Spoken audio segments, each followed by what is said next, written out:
Avez-vous déjà remarqué à quel point la colère peut bouleverser une ambiance en quelques secondes? Parfois, tout semble normal.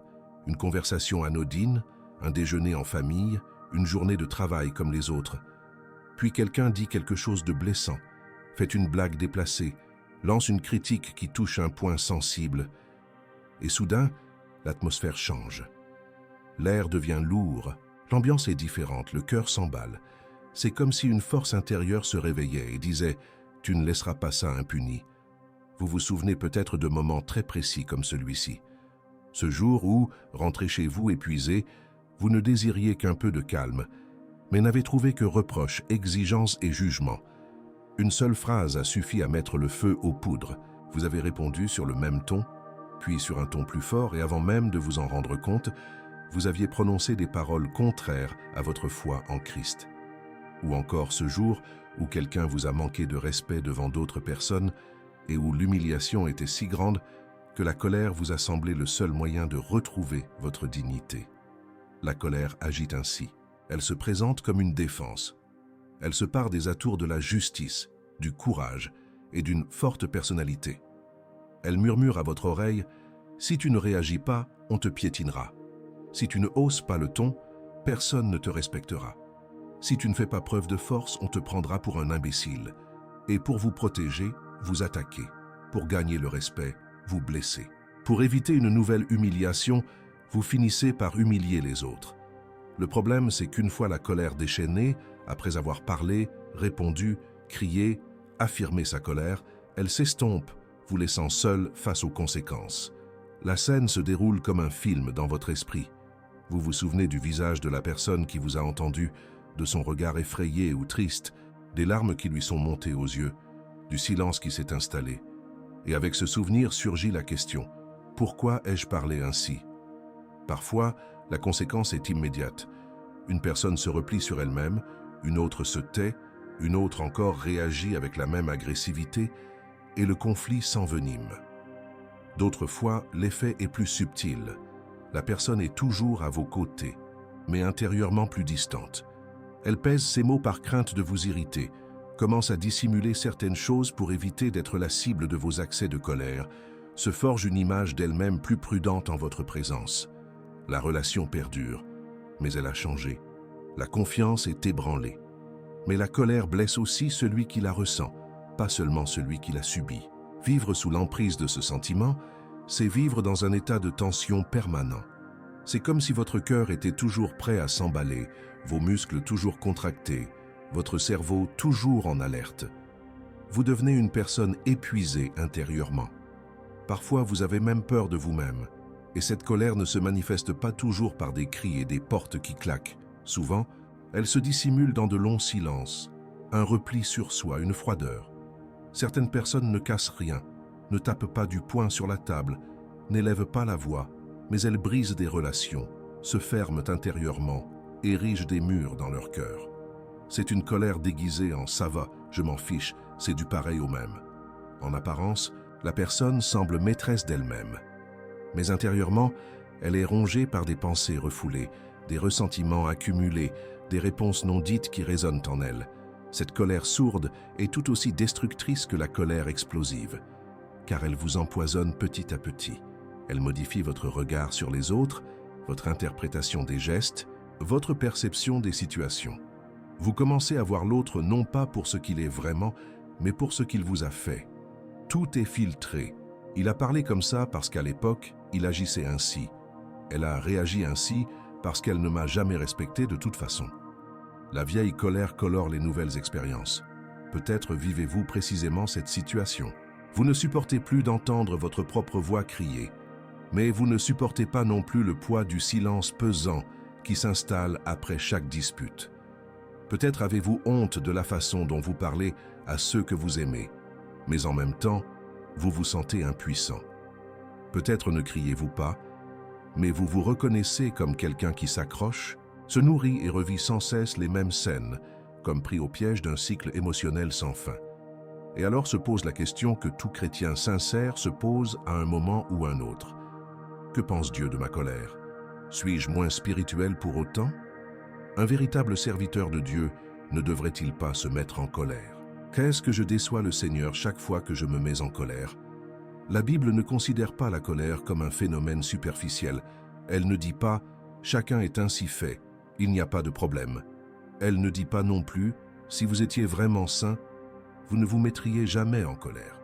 La parole de Dieu parle de la colère avec franchise et profondeur, nous révélant une vérité qui, à première vue, semble contradictoire, mais qui est libératrice une fois comprise. Dans Éphésiens 4, 26, il est écrit « Si vous vous mettez en colère, ne péchez point, que le soleil ne se couche pas sur votre colère. » Remarquez, le texte ne dit pas « ne vous mettez jamais en colère », mais « si vous vous mettez en colère, ne péchez point ». Cela signifie que la colère est une émotion humaine réelle, qui peut même survenir comme une réaction légitime face à des situations injustes, douloureuses ou irrespectueuses. Le problème ne réside pas dans le fait de ressentir cette émotion, mais dans ce que nous faisons lorsque nous la ressentons. « Soyez en colère et ne péchez pas », revient à dire. Je sais que vous ressentirez de la colère. Je sais qu'il y a des choses qui vous révoltent, vous blessent, qui enflamment votre cœur. Je ne vous dis pas de faire semblant de ne rien ressentir. Je vous appelle à ne pas laisser ce sentiment vous pousser au péché. Vous n'êtes pas esclave de la colère. Vous n'êtes pas obligé d'obéir à tout ce qu'elle vous dicte. Examinez votre propre vie.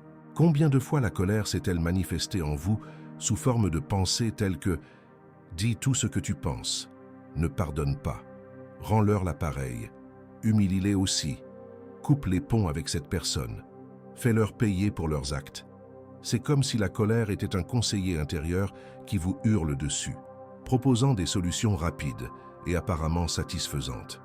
Mais presque toujours, lorsque vous suivez ces conseils, le résultat est plus destructeur que réparateur. C'est pourquoi le verset poursuit « Que le soleil ne se couche pas sur votre colère ». Cette expression est forte. Elle montre que la colère a un terme. Elle doit être apaisée, maîtrisée et confiée à Dieu. Il ne s'agit pas de s'endormir en ruminant sa colère. Il ne s'agit pas de la porter jour après jour, de l'alimenter, de ressasser les mêmes choses, de la justifier, de se victimiser ou de chercher à se venger en silence. Quand on laisse trop de temps s'écouler sa colère, elle se transforme. Elle cesse d'être une simple émotion vive et devient un état d'esprit. Un cœur qui dort et se réveille toujours rempli de ressentiment, toujours sur ses gardes, toujours méfiant, toujours prêt à réagir. La colère refoulée se mue en amertume. L'amertume devient un filtre pour tout. Et quand on s'en rend compte, plus rien n'est ce qu'il est. Tout prend un sens nouveau, tout semble être une attaque, tout semble être la preuve que personne n'est bon, que personne ne vous respecte, que personne ne vous aime vraiment. Peut-être réalisez-vous que vous vivez avec la colère depuis longtemps. Des offenses remontent à des années, mais lorsque vous y repensez, le sentiment reste presque intact. Certains noms à peine prononcés vous font changer d'humeur. Vous vous racontez des histoires sans cesse, toujours de la même manière, en vous mettant toujours dans la peau de la victime, en revivant sans cesse vos souffrances. Dans ce processus, la colère s'intègre à votre identité. Vous commencez à vous percevoir comme la personne explosive ou la personne froide, et vous pensez qu'il vous sera toujours impossible d'être différent. Mais Dieu ne vous a pas appelé à vivre ainsi, prisonnier. Il n'ignore pas ce qui vous blesse. Il ne minimise pas les injustices que vous avez subies. Il ne vous dit pas de faire bonne figure. En même temps, il sait que la colère, lorsqu'elle s'empare de votre cœur, vous entraîne sur des chemins qui ne sont pas les siens. Ainsi, tout en reconnaissant la réalité de la colère, la Bible en fixe des limites très claires. Elle dit « Ne laissez pas la colère vous pousser au péché, ne laissez pas la colère vous envahir, ne lui permettez pas de s'installer durablement en vous. » Autrement dit, la colère peut frapper à votre porte, mais elle ne doit pas prendre racine en vous. Voici une vérité encore plus profonde. Toutes les colères ne se valent pas. La Bible parle de la colère de Dieu et de la colère de l'homme. Or, ces deux notions sont distinctes. Lorsque nous tentons de justifier nos accès de colère en disant « même Dieu se met en colère », nous risquons de dissimuler nos fautes derrière une conception erronée. La colère de Dieu est sainte, juste et parfaite. Notre colère le plus souvent est confuse, ambivalente, égoïste et blessante. Comprendre cette différence change tout, car, dès lors, on réalise que ce que l'on appelle indignation vertueuse n'est en réalité que de vieilles souffrances qui ressurgissent. Ce que l'on appelle ne pas se laisser faire n'est souvent qu'un orgueil qui se défend. Ce que l'on appelle colère n'est souvent qu'un manque de guérison, de maîtrise de soi, d'acceptation et de reconstruction. Et c'est précisément à ce moment-là, dans la différence entre la colère pure de Dieu et la colère confuse de nos cœurs, que la Bible ouvre la voie d'une transformation profonde. Une voie où l'on apprend à regarder sa propre colère en face, sans masque, sans excuse, mais aussi sans condamnation gratuite. Une voie où l'on apprend à ne plus se laisser emporter par ses émotions, à ne plus les refouler, mais à confier ce sentiment à Dieu, en lui demandant de nous apprendre à ressentir, à réagir et à décider d'une manière totalement nouvelle. Quand la Bible dit que Dieu se met en colère, beaucoup s'en servent comme excuse. Même Dieu se met en colère, alors je peux bien exploser aussi. Mais c'est là qu'il faut s'arrêter et examiner attentivement, car la colère de Dieu et notre colère sont deux choses bien différentes. Le mot est le même, mais la nature est totalement différente. La colère de Dieu est l'expression de sa sainteté et de son amour. Il n'est pas en colère parce que son ego a été blessé, parce que quelqu'un lui a parlé avec impolitesse, ou parce qu'il n'a pas été suffisamment reconnu. Dieu n'a pas besoin d'être défendu pour ne pas se sentir diminué. Il ne connaît pas de crise d'estime de soi. Dans la Bible, la colère de Dieu est toujours liée à l'injustice, à la violence, à l'oppression, à l'idolâtrie et au péché qui détruit des vies. Il est en colère parce qu'il aime et qu'il voit le péché asservir ceux qu'il a créés pour la liberté. Lorsque Jésus entre dans le temple et chasse les changeurs de monnaie, ce n'est pas par orgueil. Il ne pense pas. Il bafoute mon honneur. Il voit le lieu de prière transformé en caverne de voleurs. Il voit des gens simples exploités. Il voit le culte de Dieu instrumentalisé à des fins lucratives et manipulatrices. La colère de Jésus est alors pure, sainte et justifiée. Il garde son sang-froid. Il ne maudit pas gratuitement. Il ne blesse personne pour exprimer sa frustration. Il agit pour corriger un système corrompu, non pour apaiser un ressentiment personnel. Réfléchissez maintenant à votre colère. Combien de fois, honnêtement, est-elle née d'un zèle aussi pur que celui de Dieu? Et combien de fois est-elle apparue parce que quelqu'un n'a pas fait ce que vous vouliez, comme vous le vouliez, quand vous le vouliez? Combien de fois notre indignation n'est-elle pas en réalité une blessure d'orgueil, un besoin d'affection, une insécurité, la peur de paraître faible? Vous dites « je déteste l'injustice », mais vous vous mettez davantage en colère quand quelqu'un ne répond pas à votre message que lorsque vous voyez quelqu'un se faire humilier dans la rue. Vous dites « je ne tolère pas le mensonge », mais au fond, ce qui vous ronge le plus, c'est de ne pas recevoir la reconnaissance que vous estimez méritée. Si vous êtes sincère devant Dieu, vous réaliserez que souvent, votre colère n'est pas tant dirigée contre lui, mais bien plus contre vous-même. C'est pourquoi Jacques écrit si directement que chacun soit prompt à écouter, lent à parler et lent à se mettre en colère, car la colère de l'homme ne produit pas la justice que Dieu désire. Il ne dit pas que la colère humaine produit parfois la justice de Dieu, ni en partie. Il dit qu'elle ne la produit pas. Autrement dit, telle qu'elle surgit en nous à la vitesse et de la manière dont elle se manifeste habituellement, notre colère ne produit généralement pas le résultat que Dieu souhaite. Vous pourriez même avoir l'impression d'avoir rendu justice en criant, en remettant quelqu'un à sa place, en humiliant celui qui vous a humilié. Mais, après un certain temps, si vous observez les conséquences, vous constaterez qu'il n'y a pas de justice. Il y a de la peur, de la distance, de la honte, de l'orgueil, du ressentiment, de la culpabilité, mais pas la justice divine. La justice divine reconstruit. Notre colère, presque toujours, ne fait que détruire. Un autre point important est que la colère humaine est aveugle. Dieu voit le cœur de chacun, connaît toute l'histoire, sait ce que chaque personne porte en elle, voit le début, le milieu et la fin. Nous, non. Lorsque nous sommes en colère, nous ne percevons qu'une infime partie de la réalité. Nous ne voyons que la phrase qui nous a blessés, le geste qui nous a offensés, l'attitude qui nous a fait du tort. Nous ne voyons pas ce que l'autre personne a vécu ce jour-là. Nous ne voyons pas ses luttes intérieures, ses faiblesses, ses pressions, sa souffrance. Et pourtant, nous nous sentons autorisés à la juger sans réserve, comme si nous disposions de toutes les informations. La colère est immédiate. Elle ne pense pas à demain, elle pense à l'instant présent. Elle réclame un soulagement immédiat. elle veut se défouler, elle veut tout laisser sortir. Par conséquent, elle ne tient pas compte des dégâts qui subsisteront. Elle ne pense pas à l'expression sur le visage de votre enfant, qui se souviendra à jamais du jour où vous lui avez crié dessus. Elle ne pense pas à l'humiliation que ressentira votre conjoint en entendant certains mots. Elle ne pense pas aux barrières qui se dresseront dans le cœur de la personne qui écoute. Dans cet instant, la priorité est de soulager la pression intérieure, non de protéger ce qui est précieux. Et c'est précisément parce qu'il le sait que Dieu établit des limites si claires. Il ne dit pas « Ne ressentez jamais de colère », car il sait que dans ce monde déchu, elle surgira.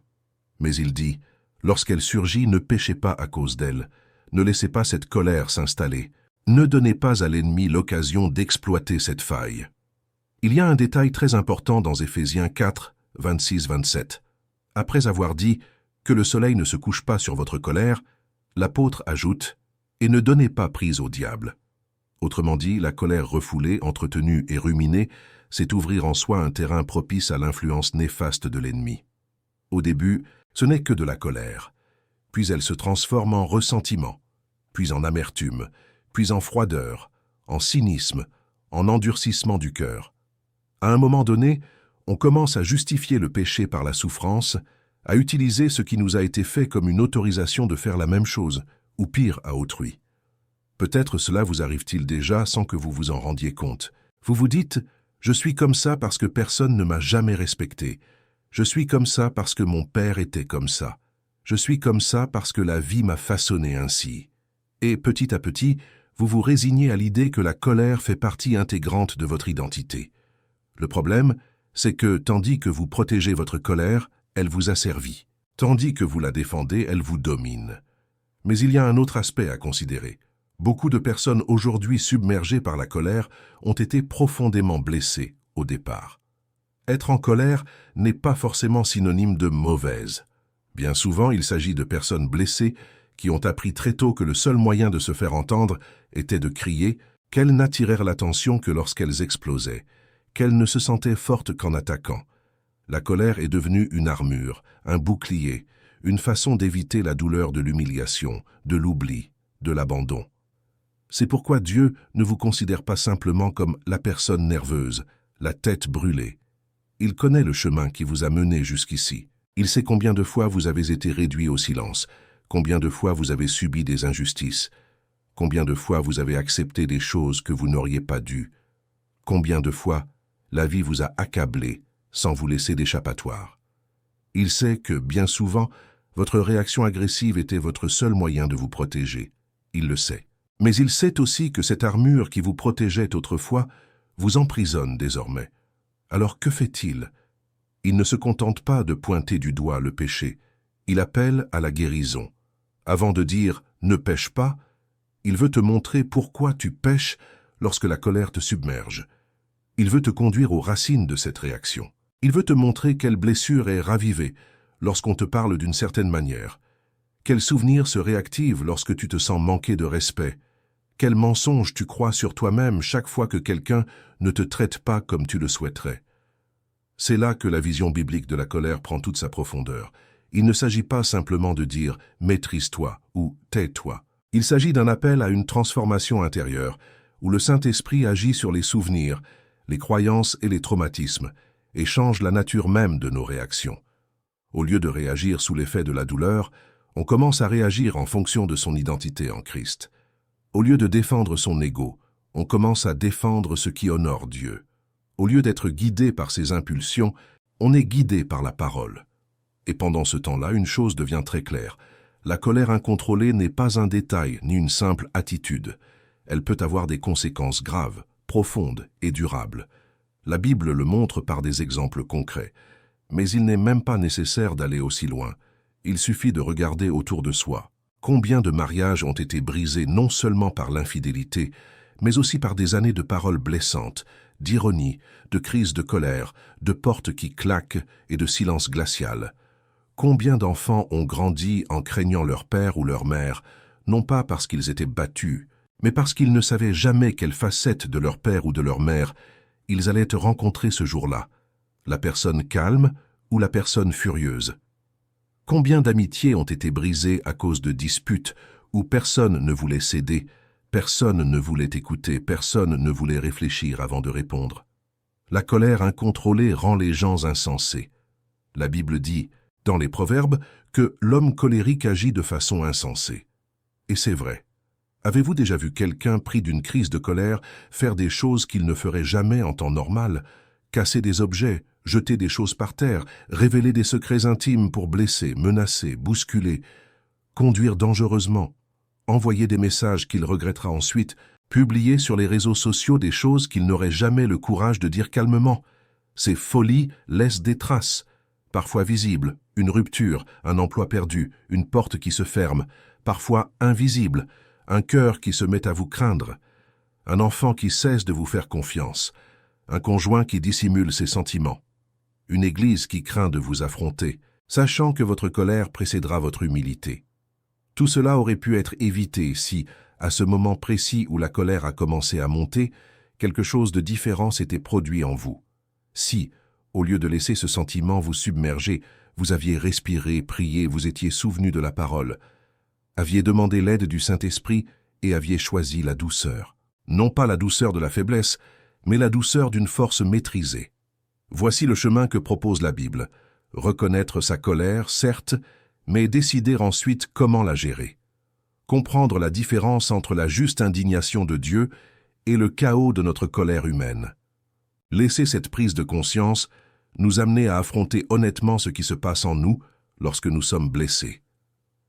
Dès lors, cheminer avec Dieu vers une nouvelle façon de réagir. Pour rendre cela encore plus clair, la parole elle-même nous donne des exemples concrets de personnes qui n'ont pas su maîtriser leur colère et en ont subi de douloureuses conséquences, et d'autres qui ont été sauvées de graves erreurs parce qu'elles ont écouté la voix de Dieu au cœur de la tourmente. C'est à ces exemples que nous allons nous pencher maintenant. Lorsque la Bible veut nous montrer jusqu'où peut mener une colère incontrôlée, elle ne se contente pas de phrases isolées. Elle nous raconte des histoires.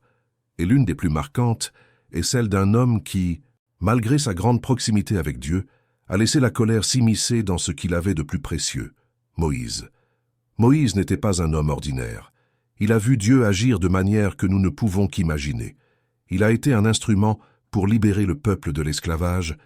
Il a vu les plaies d'Égypte, la mer s'ouvrir, la manne tomber du ciel, la colonne de feu la nuit et la nuée le jour. Il a entendu la voix du Seigneur. Il a reçu la loi au Sinaï.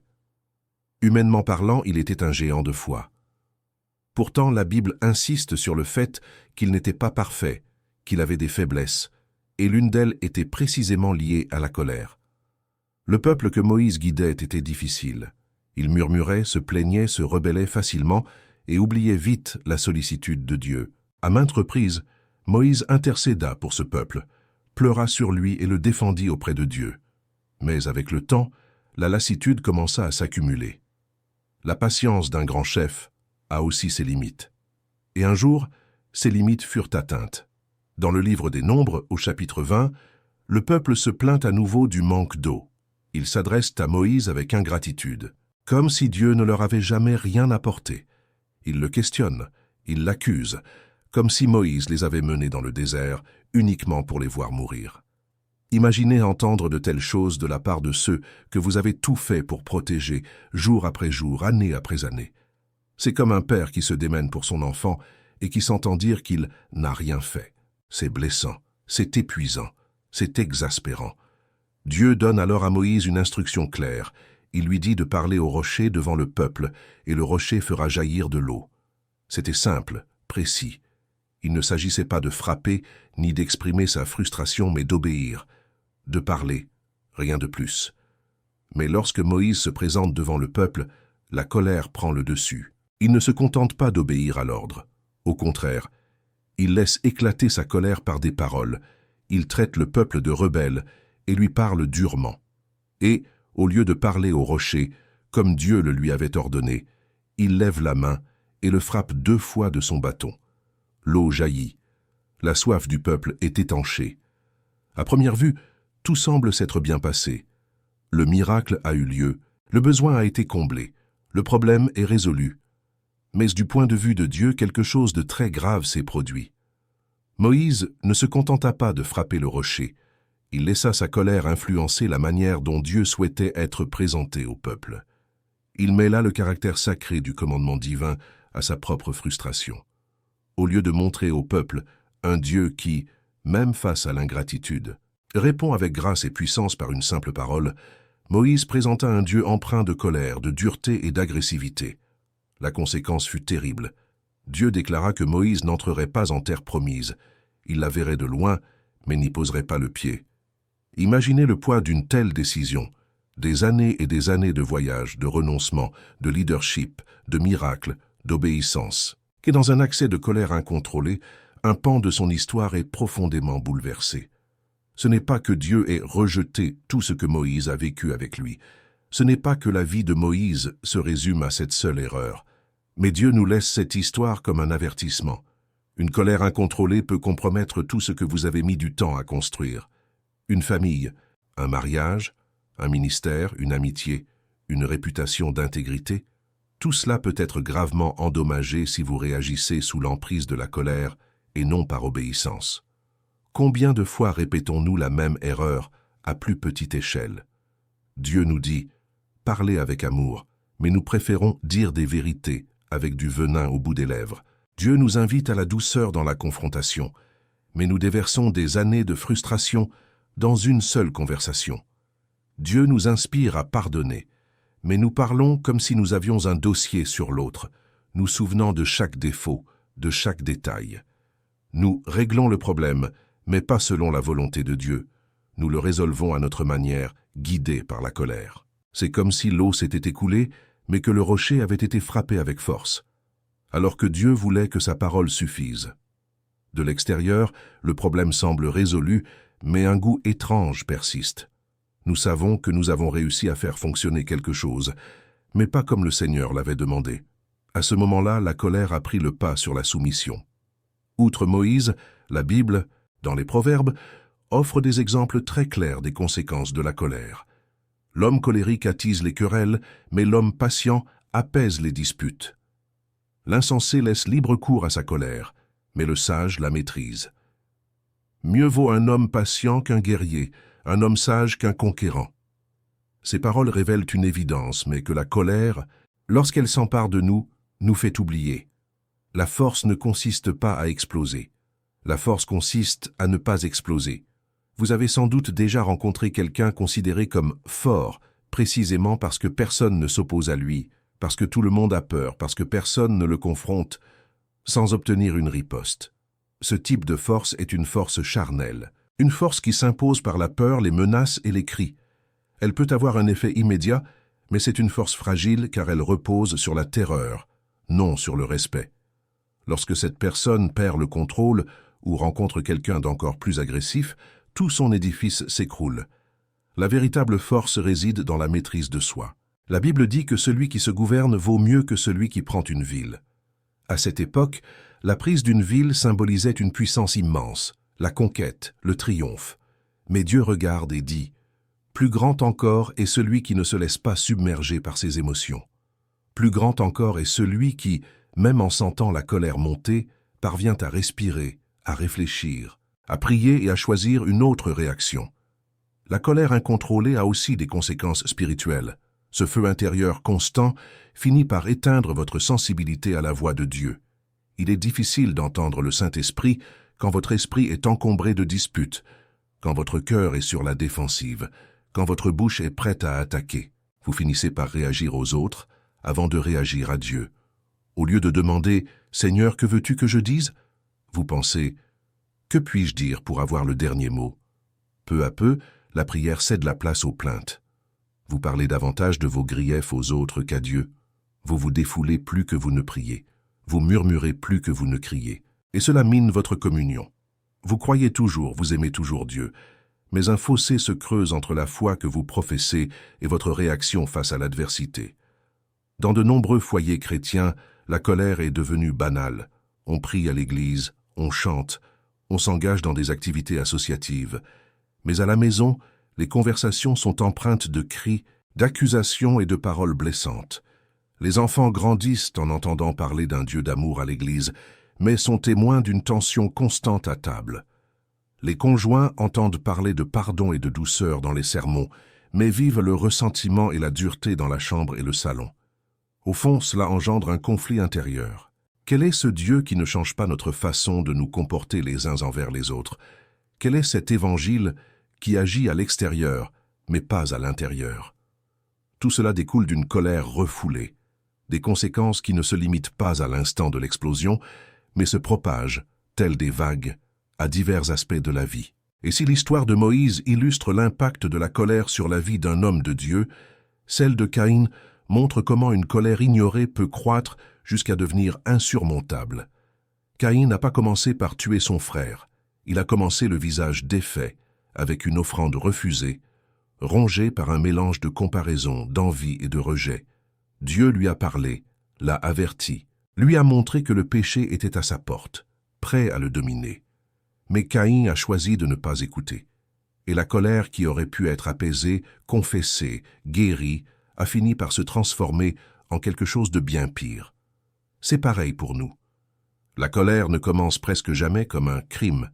Elle débute par une contrariété qu'on ne confie pas à Dieu, une frustration qu'on ne partage avec personne d'adulte, une rancune tenace, une remarque à laquelle on fait semblant de ne pas prêter attention, alors qu'en réalité, elle nous touche.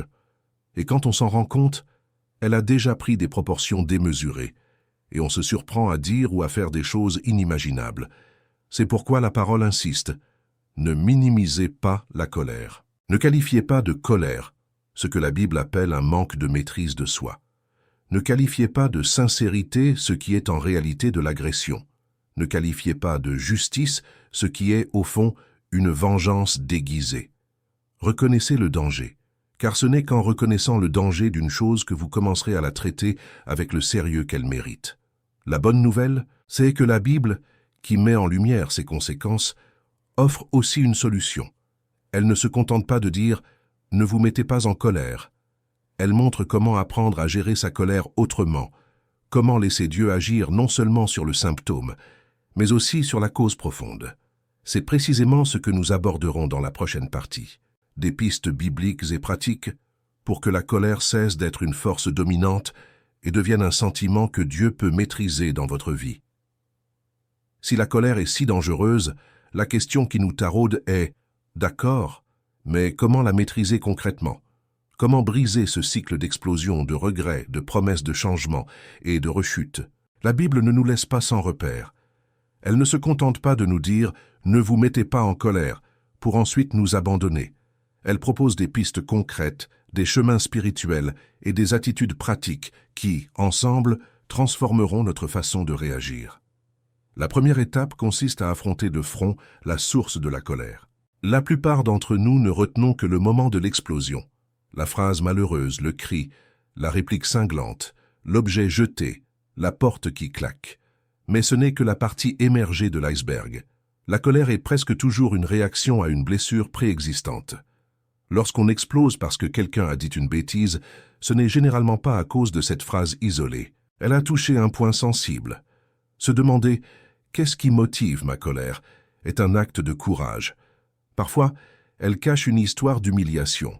On vous a réduit au silence, méprisé, ignoré tant de fois qu'aujourd'hui, le moindre manque de respect vous fait réagir avec une force décuplée. Parfois, elle est liée à la comparaison. Vous avez grandi avec le sentiment d'être inférieur, moins capable, moins aimé, et maintenant, tout ce qui vous rappelle ce sentiment déclenche une réaction. Parfois, la racine est le rejet, l'abandon, le divorce, un père ou une mère absent quelqu'un qui est parti sans vous écouter. Dans d'autres cas, il s'agit d'une culpabilité accumulée, de frustration envers soi-même, de déception face à ses propres échecs. Tant que vous n'autoriserez pas Dieu à toucher ses racines, vous continuerez à lutter superficiellement. Vous vous accrocherez ici, vous vous accrocherez là, jusqu'à ce que, finalement, la pression intérieure l'emporte sur votre volonté. Et quand cela arrive, la colère trouve un moyen de s'exprimer. Il est inutile de simplement refouler ce sentiment. Ce qui est refoulé et non remis à Dieu pourrit au fond de l'âme. Après avoir identifié la cause profonde, la deuxième étape consiste à apprendre à faire une pause. Cela paraît simpliste, mais c'est en réalité une démarche profondément spirituelle. La plupart des dégâts causés par la colère surviennent parce que nous réagissons sous le coup de l'émotion. Un coup nous frappe et, en quelques millisecondes, notre corps se prépare déjà à riposter. La bouche semble vouloir parler d'elle-même. L'adrénaline monte en flèche. C'est précisément là que réside le pouvoir de la pause. Faire une pause, ce n'est pas fuir la vérité. Faire comme si de rien n'était, ni garder le silence quand il faut prendre position. Faire une pause, c'est créer un espace entre ce qui s'est passé et votre réaction, afin que le Saint-Esprit puisse agir avant que vos paroles ne fusent. C'est reconnaître. Si je réagis maintenant, je ne serai pas guidé par Dieu, mais par ma souffrance. Cette pause peut s'avérer très utile. Vous sentez votre sang s'emballer et, au lieu de répondre immédiatement, vous prenez quelques respirations profondes. Vous avez envie d'envoyer ce long message audio de 3 minutes, de dire tout ce que vous avez refoulé en vous, mais vous décidez de poser votre téléphone quelques instants. Vous êtes sur le point d'envoyer ce message fleuve, rempli de choses qui pourraient être vraies, mais qui ne sont pas exprimées avec la bonne intention. Alors vous le notez, mais vous ne l'envoyez pas. Vous y revenez plus tard. Vous le relisez à la lumière de la parole et dans la paix intérieure. Souvent, cela suffit à vous faire tout effacer. Dans la Bible, quand il est dit que la personne sage est lente à la colère, cela ne signifie pas qu'elle est froide ou indifférente. Cela signifie qu'elle a appris à ne pas réagir impulsivement. Elle ressent des émotions, mais elle ne s'y soumet pas immédiatement. Elle se donne le temps. Et ce temps est précieux car en quelques secondes de pause, on peut faire quelque chose qui change tout. Prier. Peut-être ne pouvez-vous pas vous agenouiller, fermer les yeux et passer 15 minutes au calme. Parfois, la situation se présente au beau milieu du salon, de la cuisine, du bureau ou même dans les embouteillages. Mais vous pouvez prier intérieurement là, tout simplement. « Seigneur, aide-moi à ne pas tout gâcher. Je suis en colère, je suis blessé, mais je ne veux pas réagir physiquement. Maîtrise mes paroles, maîtrise mon expression, maîtrise mon attitude. Parle-moi avant que je ne dise quoi que ce soit. » Ce type de prière, lorsqu'elle est offerte sincèrement, ouvre la porte à l'Esprit Saint pour vous retenir. Il peut vous inspirer un verset, vous inciter au silence plutôt qu'à répondre, vous rappeler la fragilité de l'autre personne, vous montrer le visage de votre enfant écoutant vos paroles, vous rappeler la croix, ce lieu où Jésus avait toutes les raisons de se mettre en colère, mais où il a répondu par l'amour. Une troisième étape consiste à maîtriser sa langue avec la plus grande rigueur. La Bible aborde abondamment le pouvoir des mots. Elle affirme que la langue peut être comme un feu, capable d'embraser une forêt entière, et que le pouvoir de vie et de mort réside en elle. Dans un moment de colère, la langue est l'arme la plus accessible. C'est avant tout par la bouche que la colère se déverse. Il est donc essentiel de prendre un engagement sérieux devant Dieu quant à vos paroles, surtout lorsque vous êtes en colère. Engagez-vous à ne pas utiliser d'étiquette. Tu es toujours comme ça. Tu es un désastre. Tu ne vaux rien. Engagez-vous à ne pas reprocher à la personne ses péchés confessés, ses erreurs passées, ni les choses dont elle s'est déjà repentie. Engagez-vous à ne pas menacer, à ne pas maudire, à ne pas humilier. Parfois, la colère est inévitable, mais on peut éviter de la transformer en paroles qui resteront à jamais gravées dans la mémoire d'autrui. Car la colère s'estompe, mais les mots demeurent. Ce que l'on dit sous le coup de la colère est gravé comme une cicatrice dans la mémoire. On ne se souvient peut-être même pas de tout ce que l'on a dit, mais la personne qui l'a entendu, si. Vous l'avez probablement déjà vécu de l'autre côté. Quelqu'un vous a dit quelque chose sous le coup de la colère, et des années plus tard, vous pourriez encore le répéter mot pour mot, comme si vous l'aviez entendu la veille. Une quatrième étape consiste à nourrir votre esprit de ce qui apaise, et non de ce qui alimente la colère. Si vous passez votre journée à ressasser les offenses, à repasser en boucle les scènes où vous avez été lésé, à répéter des paroles blessantes, à imaginer les réactions possibles, vous créez en vous un climat explosif. La moindre provocation suffira à déclencher une explosion. En revanche, lorsque vous choisissez de méditer sur la parole, de vous souvenir des promesses de Dieu et de vous nourrir de la vérité de l'Évangile, votre âme s'apaise. Cela ne signifie pas que vous ne vous mettrez plus jamais en colère, mais que vous serez moins prompt à exploser et plus disposé à réagir avec douceur. Ressasser sans cesse les mauvais traitements subis ne fait qu'alimenter le sentiment d'être une victime perpétuelle. Pensez constamment à qui est Dieu, à ce qu'il a déjà fait pour vous, et au pardon que vous avez reçu. C'est nourrir le récit de la grâce. Une cinquième étape consiste à remettre sa vengeance entre les mains de Dieu. L'un des principaux moteurs de la colère est le sentiment que si je ne fais rien, personne ne le fera. On se dit alors, je dois remettre cette personne à sa place. Je dois lui faire ressentir ce que j'ai ressenti. Je dois lui rendre la pareille. Mais lorsqu'on accepte ce rôle de vengeur guidé par la souffrance, on glisse inévitablement de la justice à la vengeance. La douleur devient le critère. La gravité de notre blessure devient la mesure de ce que nous voulons faire à l'autre. La Bible est pourtant claire. « À moi la vengeance, à moi la rétribution, dit le Seigneur. » Cela ne signifie pas qu'il faille rester silencieux face aux abus ou aux injustices graves. Demander de l'aide, signaler les faits, se protéger, poser des limites, ce n'est pas de la vengeance, c'est de la responsabilité. Cela signifie aussi que face à ce que vous ne pouvez changer, face à ce qui est hors de votre portée, vous choisissez de ne pas nourrir de désir de représailles.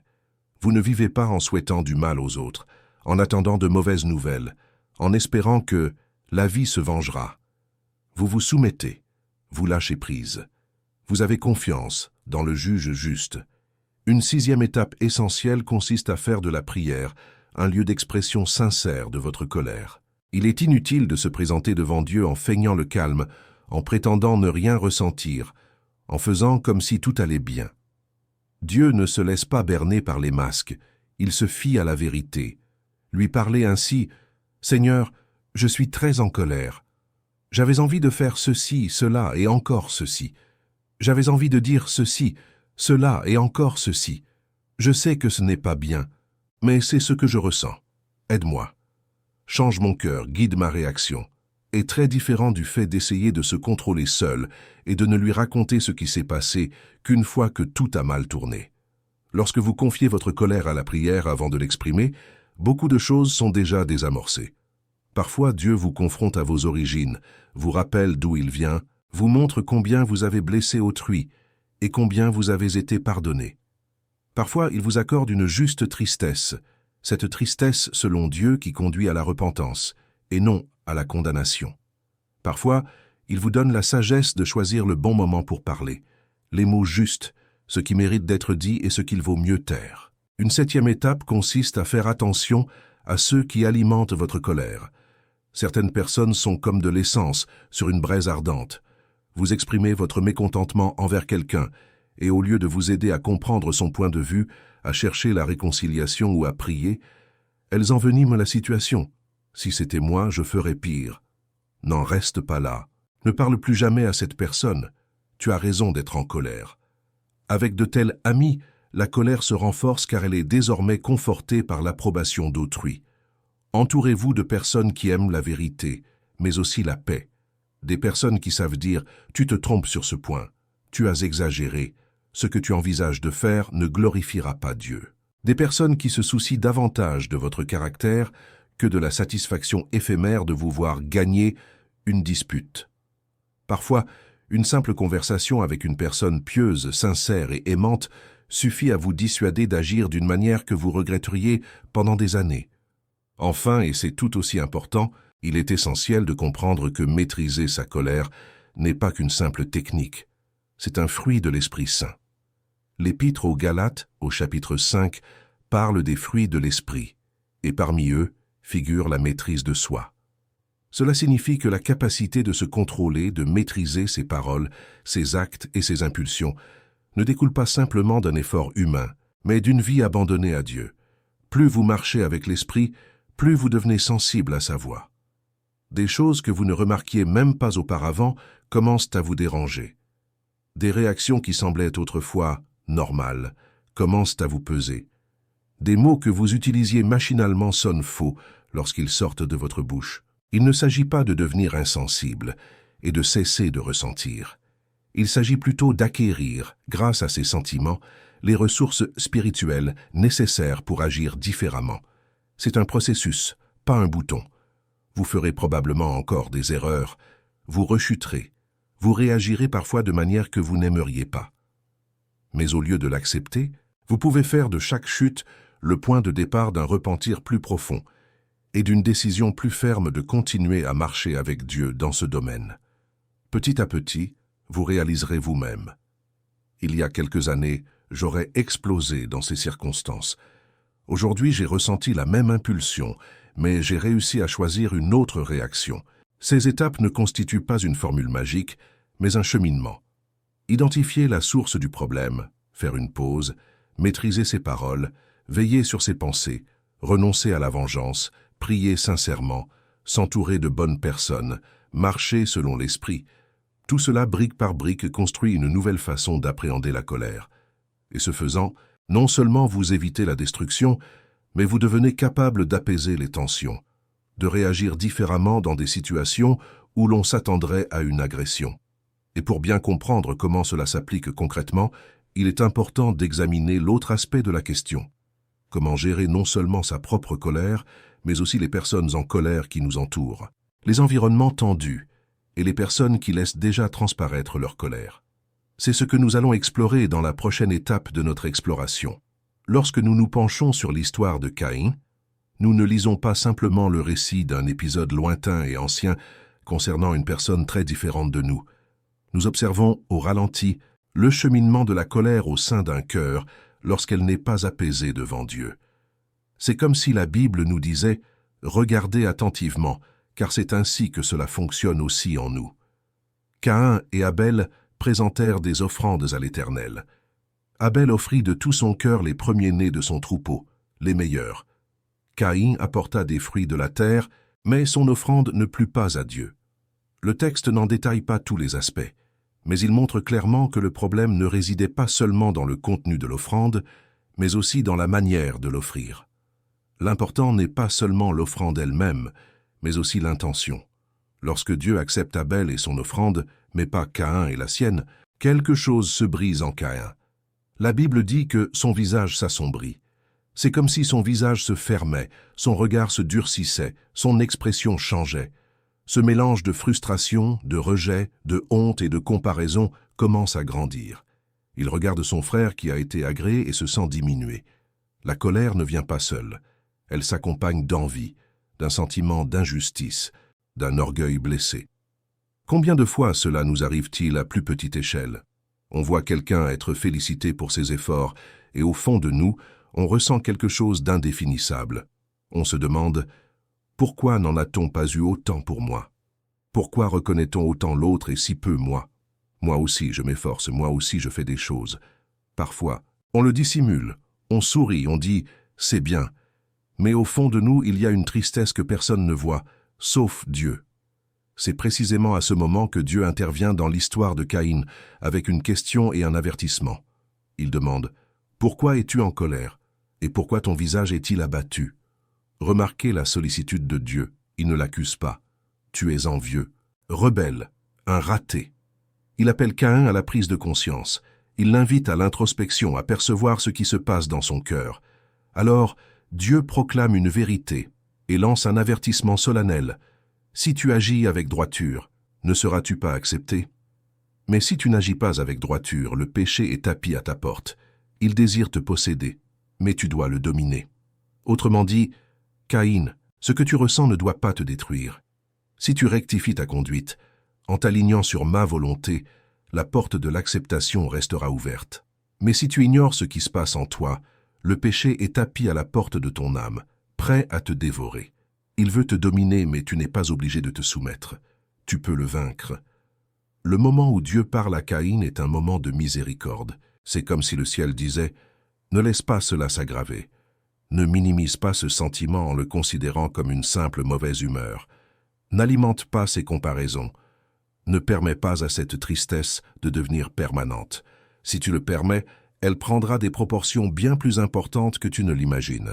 Imaginez maintenant combien de fois Dieu a déjà agi de la sorte pour vous.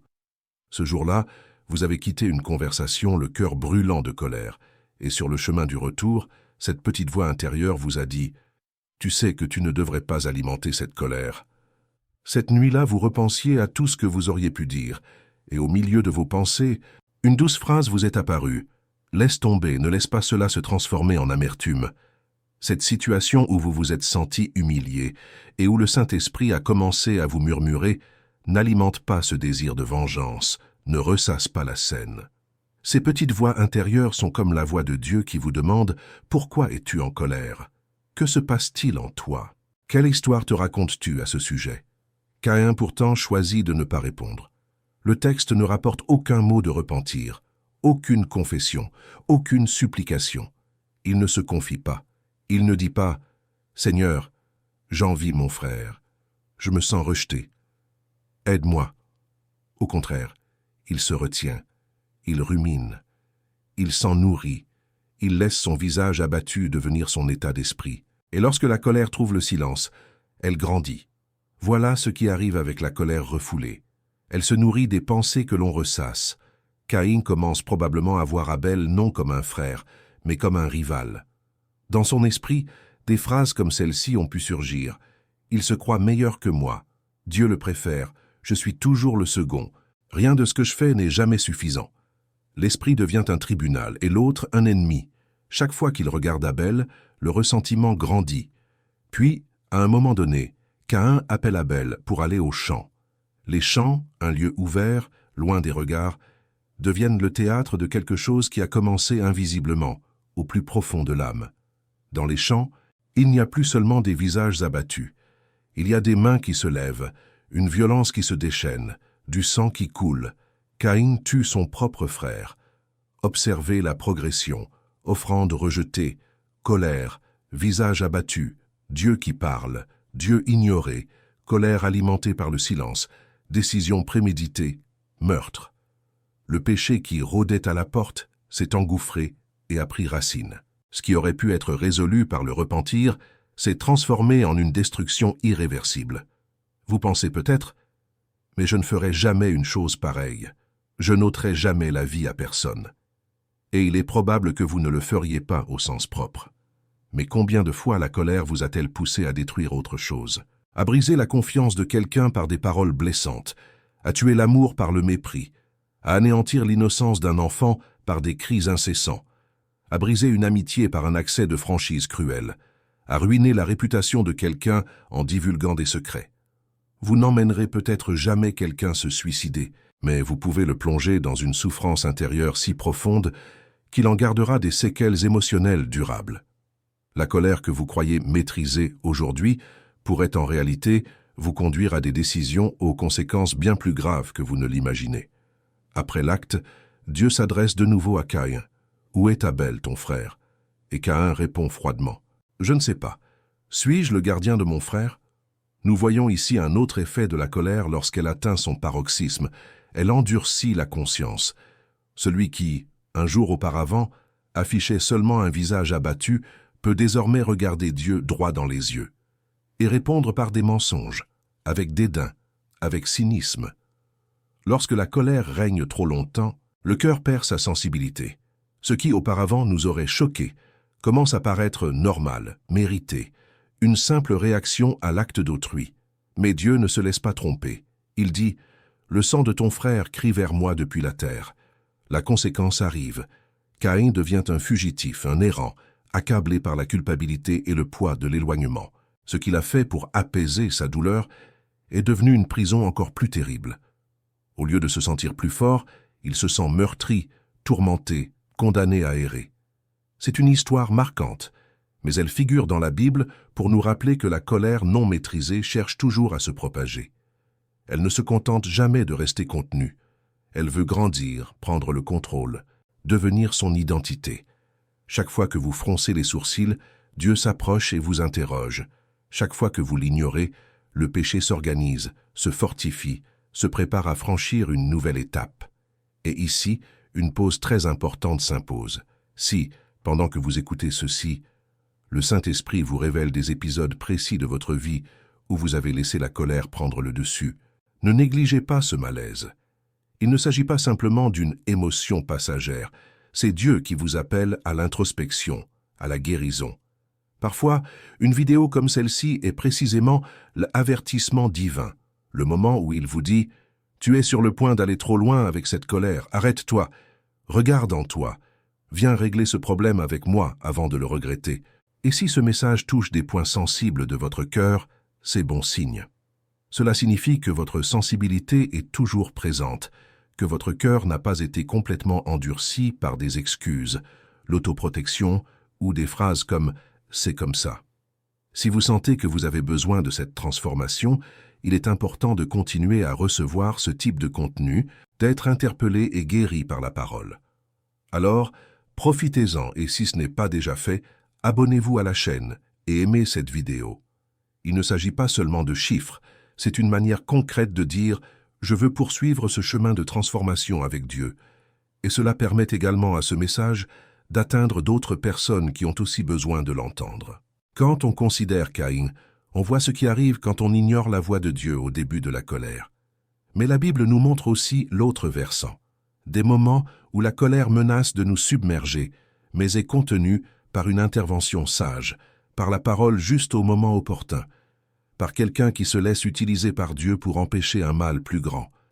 Et, dans l'un de ces récits, on voit un homme sur le point d'agir comme Caïn, mais sauvé in extremis. David enragé contre Nabal et Abigail, suscités comme instruments de Dieu pour contenir la fureur avant qu'elle ne se transforme en tragédie. Si l'histoire de Caïn illustre les ravages de la colère débridée, celle de David et Abigail révèle ce qui se produit lorsque Dieu intervient en son sein. C'est comme si l'Écriture disait « Voyez, même au comble de la colère, il est possible d'être empêché de commettre une folie pourvu que vous soyez disposé à écouter la voix de la sagesse. » À ce moment de l'histoire, David n'était pas encore monté sur le trône. Déjà oint par Dieu, porteur d'une promesse, il fuyait encore Saül, caché à la tête d'un groupe d'hommes fidèles, mais en proie à la persécution. Homme de guerre, il était habitué aux batailles, aux dangers, à survivre de justesse.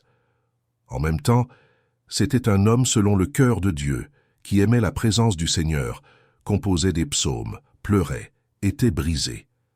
À l'époque où David et ses hommes erraient dans le désert, luttant pour leur survie, vivait dans la région un homme très riche, nommé Nabal. Il possédait des propriétés, des troupeaux et de nombreux serviteurs. La Bible décrit Nabal comme un homme dur et méchant, grossier, insensible et arrogant.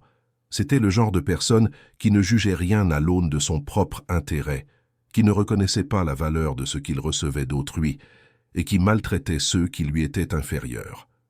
Pendant un temps, David et ses hommes protégèrent les bergers de Nabal. Ils ne volèrent rien, ne prirent aucun animal et ne maltraitèrent personne. Au contraire, ils formaient un rempart autour du troupeau, empêchant les pillards de menacer les serviteurs de Nabal. Il n'y avait pas d'accord formel, mais une protection concrète. Dans les faits, Nabal bénéficiait de la présence de David sans même le demander. L'heure de la tonte des moutons arrive. Une sorte de fête, une célébration des moissons.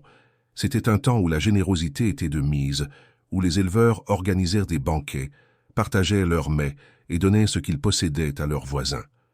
David envoie alors quelques jeunes gens auprès de Nabal avec une requête très respectueuse.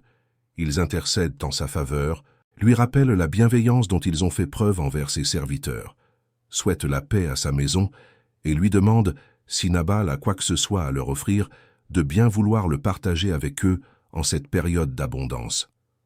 La réaction de Nabal est un véritable coup de poignard pour quiconque a déjà subi l'ingratitude. Non seulement il refuse d'aider, mais il le méprise. Il demande « Qui est David et qui est le fils de Jessé ?» De nos jours, nombreux sont les serviteurs qui fuient leur maître. Autrement dit, il dit « Pour qui se prend-il ? À mes yeux, ce n'est qu'un fugitif, un rebelle. » Nabal ignore l'aide qu'il a reçue, se moque de l'histoire de David, déforme la vérité et le déshonore. Lorsque les serviteurs reviennent et rapportent à David les propos tenus, une rage immense l'envahit. Il est essentiel de comprendre le contexte. David avait déjà été injustement persécuté, faussement accusé et traité en ennemi par Saül. Déjà épuisé émotionnellement, accablé par l'injustice, il subit alors un nouvel affront, cette fois-ci de la part d'un homme insensé, qui ignore tout de l'histoire. La colère qui s'empare d'un cœur blessé devient démesurée. David réagit promptement. Il ordonne à chacun de ses hommes de prendre l'épée, s'arme lui-même et fait un serment. Que Dieu fasse cela et bien plus encore si, demain matin, il ne me reste plus un seul homme en vie parmi tous ceux qui appartiennent à Nabal. Autrement dit, il décide d'éliminer tous les hommes de la maisonnée de Nabal. Ce n'est plus un simple accès de colère, c'est un plan. La colère se mue en une décision concrète, un plan bien précis, le sang qui est sur le point de couler. Ici, David ressemble bien plus à Caïn qu'à l'homme selon le cœur de Dieu que l'on aime à se représenter. Il est sur le point de laisser un moment d'humiliation et d'ingratitude définir une attitude qui ternira son histoire. Le ressentiment accumulé face à tant d'injustices a trouvé une cible, et David, pendant quelques instants, semble prêt à le déchaîner sur elle. Mais pendant ce temps, quelque chose se passe chez Nabal. Un des serviteurs, témoin du traitement infligé par David au berger, et conscient de la folie de son maître qui a réagi avec mépris, va trouver Abigaël, la femme de Nabal, et lui raconte tout. Il lui relate les bienfaits de David, le danger imminent et la folie de Nabal. Il sait que si rien n'est fait, un désastre est sur le point de se produire. Abigaël est décrite comme une femme intelligente et belle, mais la beauté qui la caractérise n'est pas physique. Elle réside dans sa sagesse, sa perspicacité spirituelle et sa promptitude d'action. Sans perdre un instant, elle prépare un présent somptueux, du pain, du vin, de la viande, du blé et des fruits secs. Elle apporte avec elle un geste concret d'honneur et de réparation pour le tort causé par son mari. Et sans rien dire à Nabal, elle va à la rencontre de David. Imaginez la scène. David descend avec ses hommes armés, le visage déformé par la rage, sa décision prise. En chemin, il nourrit des pensées d'autosatisfaction. J'ai protégé les biens de cet homme, je n'ai laissé personne toucher à ce qui lui appartenait, et il me traite comme un moins que rien. Il méprise mes efforts, il crache sur mon histoire, il me traite de fugitif. Je vais lui montrer de quoi je suis capable. Il apprendra à ne plus jamais se moquer de moi ainsi. À chaque pas, sa fureur s'intensifie. Il est déjà enragé. Soudain, il aperçoit une femme qui s'approche, portant un cortège de provisions. Abigaël descend de son âne, se prosterne face contre terre devant David et adopte une posture qui désamorce toute logique guerrière. Au lieu de répondre à l'orgueil par l'orgueil, elle répond par l'humilité. Au lieu d'affronter l'épée par l'épée, elle l'affronte avec honneur. Elle endosse la responsabilité. Que l'iniquité retombe sur moi, mon Seigneur. Que ta servante te parle et écoute ses paroles. Elle reconnaît que Nabal est un homme insensé, dont le nom reflète son comportement, et demande à David de ne pas juger cette conduite digne d'effusion de sang. Elle offre le présent, non comme un pot de vin, mais comme un geste de réparation et de respect. Mais le plus important n'est pas ce qu'elle tient dans ses mains, mais ce qu'elle dit au cœur de David. Abigaïl, guidée par Dieu, lui rappelle qui il est et qui est Dieu. Elle lui dit, en substance, « L'Éternel fera subsister ta maison, car tu combats pour lui. Ta vie est liée à l'Éternel ton Dieu, et il repoussera tes ennemis comme une pierre lancée par une fronde. Quand l'Éternel t'aura accordé tout le bien qu'il a promis et t'aura établi prince d'Israël, ce ne sera plus une pierre d'achoppement, ni un regret dans ton cœur d'avoir versé le sang sans raison et de t'être vengé de tes propres mains. » Abigaël dit, « David, regarde au-delà de cet instant. Souviens-toi de ce que Dieu a déjà dit à ton sujet. Tu n'es pas un simple chef de gang qui a besoin de prouver sa force en tuant un riche imbécile. Tu es celui que le Seigneur a choisi pour gouverner un peuple, pour écrire l'histoire. Ne souille pas cette histoire avec le sang versé par ta colère. Ne porte pas ce fardeau sur ta conscience lorsque tu seras sur le trône. Laisse Dieu s'occuper de Nabal. Ne t'abaisse pas à son niveau. » Voilà la différence entre quelqu'un qui attise la colère et quelqu'un qui la maîtrise. Abigaël ne prétend pas que Nabal est innocent. Elle ne romantise pas ses actes. Elle ne dit pas « pauvre chéri, il n'a rien fait ».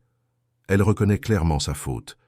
Mais elle se soucie davantage du bien-être de David que d'avoir raison concernant le caractère de son mari. Elle ne souscrit pas à l'idée que « il t'a provoqué, tu as le droit de l'achever ». Elle adhère à l'idée qu'une vocation qui mérite mieux que cet instant. En entendant les paroles d'Abigaël, David ressent un profond bouleversement. Il aurait pu s'entêter et affirmer « Puisque je suis allé si loin, je ne reviendrai pas sur ma parole. » Une décision prise est une décision tenue. Au lieu de cela, il accepte d'être interrompu. Humblement, il reconnaît que Dieu lui-même a envoyé Abigaël pour apaiser sa colère. Il dit « Béni soit l'Éternel, le Dieu d'Israël, qui vous a envoyé à ma rencontre aujourd'hui. Béni soit votre prudence, et béni soyez-vous, vous qui m'avez empêché aujourd'hui de verser le sang et de me venger moi-même.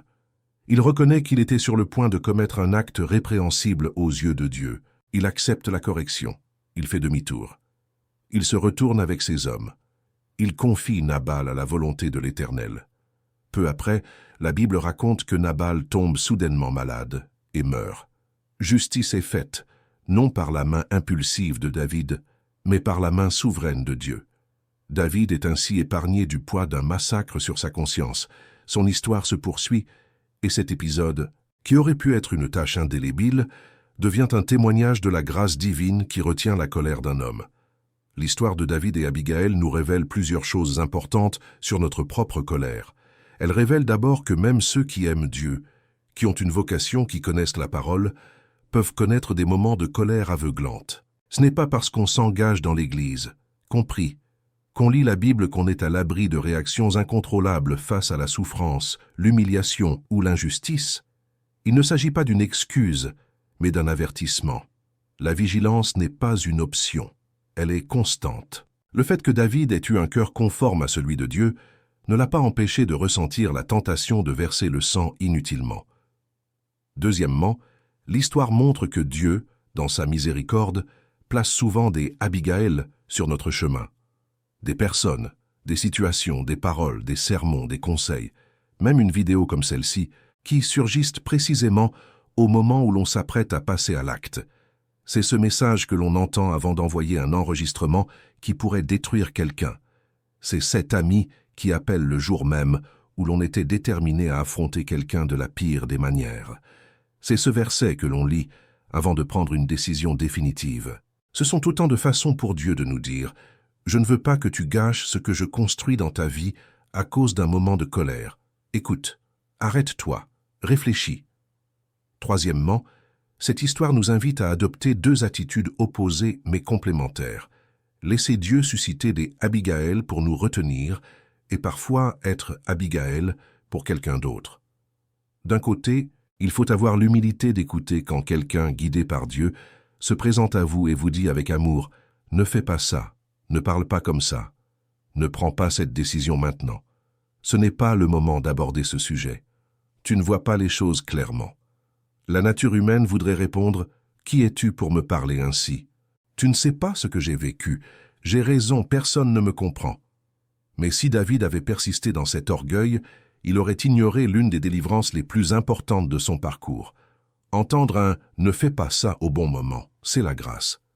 D'un autre côté, il arrive que Dieu vous utilise comme Abigail dans la vie d'une personne en colère. Cela peut se produire à la maison, lorsqu'un conjoint s'en prend à un enfant avec des paroles dures et que vous, avec douceur, intervenez en disant « Calme-toi, ne parle pas comme ça, on en reparlera plus tard. » Cela peut se produire au travail, lorsqu'un collègue est sur le point de tout abandonner, de démissionner sous le coup de la colère, d'envoyer un message explosif, et que vous lui conseillez « Attends, réfléchis encore un peu, prie d'abord. » Cela peut se produire à l'église, lorsqu'une personne veut rompre les liens à cause de conflits et que vous êtes cette voix qui apporte une vision d'avenir, de sens, d'éternité.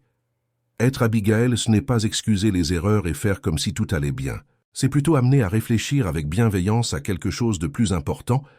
Est-ce que cela vaut la peine de porter ce fardeau plus tard? Est-ce que cela correspond à l'image que tu as de Dieu? Cette attitude contribue-t-elle à construire ou à détruire l'histoire que le Seigneur écrit dans ta vie?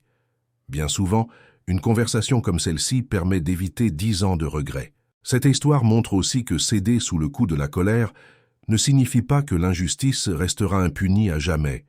Le revirement de David n'a pas justifié Nabal. Il n'a pas effacé ses actes. Il n'a pas transformé Nabal en un homme raisonnable. Mais il a déchu David de son rôle de juge et de bourreau. Il a rendu ce rôle à celui qui détient véritablement le droit, Dieu, et Dieu a agi. Dans nos vies, nous voulons souvent que justice soit faite immédiatement à notre façon, comme s'il nous incombait de réparer tout ce qui ne va pas. Lorsque nous renonçons à cela, il nous semble, au premier abord, que nous perdons, que nous agissons de façon insensée, que nous sortons perdants. Mais avec le temps, Dieu nous montre, dans des situations concrètes, qu'il sait parfaitement comment régler chaque cas, chaque personne, chaque déshonneur. Et parfois, la plus grande victoire n'est pas de voir l'autre souffrir, mais plutôt de réaliser que, grâce à la grâce de Dieu, nous n'avons pas porté le fardeau d'une culpabilité qui aurait pu peser sur notre conscience toute une vie. David a été préservé car, au cœur de sa colère, il a su rester à l'écoute. C'est une question importante pour nous tous. Quand je suis en colère, est-ce que j'écoute encore? Quand quelqu'un essaie de me calmer, est-ce que je le laisse parler ou est-ce que je le coupe court? Quand je ressens l'envie de répondre, suis-je capable de reconnaître « si je persiste dans cette voie, je le regretterai ». Peut-être, en y repensant, vous souvenez-vous de ces moments où Dieu a envoyé une Abigaël et que vous l'avez ignoré. Pourtant, il est toujours là, vous appelant à un autre chemin, vous enseignant, vous façonnant. Et, désormais, vous pouvez commencer à réagir différemment. Vous pouvez commencer à dire dans la prière « Seigneur, lorsque je suis comme David, l'épée à la main, ne permets pas que je passe outre les Abigaël que tu envoies. Donne-moi la sensibilité de discerner quand tu essaies de m'arrêter. Aide-moi à ne pas m'entêter à suivre mon raisonnement au point de gâcher toute une histoire. » Mais ce n'est pas seulement dans les moments extrêmes, comme ceux de David, que cette sagesse est nécessaire. En réalité, bien avant d'atteindre un tel niveau de colère, il existe des situations quotidiennes, petites, répétées, apparemment banales, où l'on est constamment invité à réagir avec fureur ou douceur. Et c'est précisément dans ces situations de tous les jours que la foi devient concrète, que la parole passe du concept à l'action tangible. C'est là, dans la routine, que l'on commence à apprendre à maîtriser sa colère, avant qu'elle ne prenne des proportions démesurées. Gérer les personnes en colère exige à la fois sagesse et respect des limites saines. Il est essentiel de comprendre que vous n'êtes pas responsable du changement d'autrui. Vous pouvez être un instrument de Dieu, un exemple, une source de paix, mais vous n'êtes pas son Esprit Saint. Si vous vous efforcez de changer quelqu'un par la force de la dispute, vous vivrez dans la frustration. La transformation est l'œuvre de Dieu. Cela vous soulage d'un poids. Deuxièmement, lorsqu'une personne s'en prend à vous avec colère, la pire chose à faire est de vous abaisser à son niveau d'emportement. Feu pour feu n'éteint pas le feu, au contraire, cela l'attise. Si la personne hausse le ton et que vous faites de même, si elle devient agressive et que vous répondez de la même manière, vous vous alimentez mutuellement. La Bible dit que une réponse douce apaise la colère, mais une parole dure excite la fureur. Ce n'est pas une théorie, c'est la réalité. Réagir calmement ne signifie pas accepter l'injustice comme une fatalité. Cela signifie choisir un ton qui n'envenime pas la situation. On pourrait dire « Nous ne pourrons pas régler ce problème ainsi. Quand vous serez calmé, nous pourrons en parler. » On pourrait dire « Je veux vous entendre, mais je ne vous comprends pas quand vous criez. » Essayons de parler calmement. Il peut même être nécessaire de quitter la pièce quelques minutes pour éviter de réagir de la même manière. Il arrive que, même en parlant doucement, une personne persiste à crier, à vous humilier et à vous manquer de respect. Dans ces cas-là, vous avez le droit et souvent le devoir de vous éloigner. Quittez la pièce, mettez fin à l'appel et concluez fermement la conversation. Je ne continuerai pas à parler si vous persistez sur ce ton. Il ne s'agit pas d'un manque de pardon, mais d'une saine bienveillance envers soi-même, d'un respect de votre propre personne et d'une protection émotionnelle.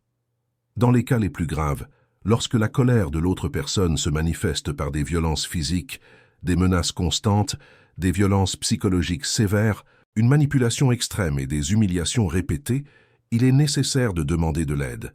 Vous pouvez solliciter l'aide de personnes matures, d'un guide spirituel compétent, de professionnels et, si besoin est, des autorités compétentes.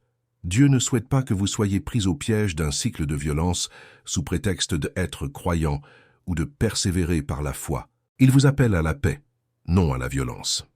Parallèlement, il est essentiel de reconnaître que, parfois, votre propre comportement provocateur alimente la colère de l'autre. Vous prétendez parfois ne rien faire, mais vous ne cessez de le provoquer, d'être sarcastique, moqueur, de critiquer, d'exposer publiquement l'autre personne et de raviver de vieux griefs. Cela ne justifie en rien son accès de colère, mais y contribue. Au lieu de simplement le blâmer, demandez-vous « Ai-je contribué à la solution ou ne fais-je que réagir et provoquer ?»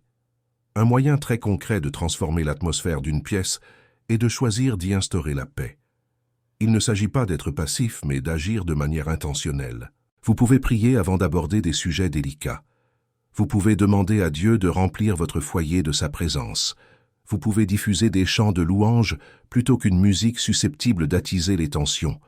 Vous pouvez changer de sujet lors de moments tendus. Au lieu de vous engager dans des débats stériles, vous pouvez proposer une autre solution. Et si on remettait cela à plus tard?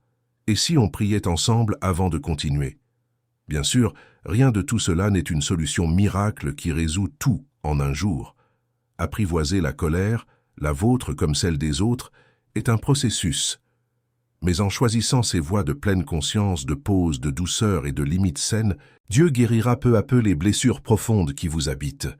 Des blessures forgées au fil des années, car au final, il ne s'agit pas seulement de apprendre à ne pas crier, à ne rien casser, à ne pas réagir impulsivement. Il s'agit de guérir les blessures qui alimentent cette colère, d'affronter les souvenirs, de se libérer des traumatismes, de permettre à Dieu de transformer un cœur endurci en un cœur sensible, et un esprit enflammé en un esprit renouvelé par la parole. C'est précisément dans cette dimension plus profonde, celle de la guérison et du renouveau intérieur, que notre cheminement sur ce sujet doit encore commencer.